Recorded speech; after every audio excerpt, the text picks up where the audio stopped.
Hey all, Claude Diamond here with another lease purchase tip. Today we're going to talk about making money in a lease purchase. I mean, that's why we're doing it, right? Now, it depends what strategy you're using. A lease purchase, as we both know, is a combination of an option and a lease in many cases, or it can just be an option. If we're doing a sandwich leasing where we control a property with a contract, let's say we rent a property for 2 or 3 years. We have the price and terms all locked in, and we take that property and we sublet it with that option. We call that a sandwich for 1 year at a time. We do it 1 year at a time because we make something up front, and that's called option consideration, not a security deposit. Although you can get that if you want, but I'd rather have something I don't have to give back to the tenant at the end of a year. Something I can put in the HIP National Bank and keep. That's option consideration. Option consideration is usually somewhere between 2 to 10% of the purchase price of the property. So in other words, if you have a nice condo and you're controlling it for a few years and you're subletting it for 1 year, you want to get it as a minimum $2,000, $2,500 to as much as $10,000. It really depends on a term we call marketability. How desirable is the property? How great are the terms? How generous is the rent credit you're giving? As in any real estate deal, it's negotiable. So you make option money up front. If you control the property for $1,000 a month and you sublet it for $1,500, now you're making $500 a month positive cash flow. I love those 3 words.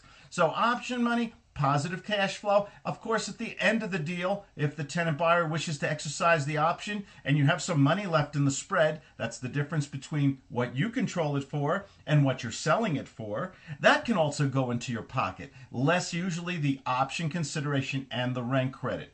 One of my favorite strategies is also to take the contract and assign it. So rather than get involved in the management of subletting or sandwich leasing, let's just take the contract and wholesale it to another investor. And once again, that is negotiable. We can sell that contract for anywhere from 2 to 10% or even more of the purchase price, of the actual value of the property at the time you have the contract. Okay, so you can do that wholesale, you can do that retail. What did we mean? Wholesale is to an investor, retail is to the tenant or family that's going to live in the property. Other ways we can use options. You can develop it if you learn it the right way. If you have a good mentor, you can learn how to develop this into product sales and also consulting.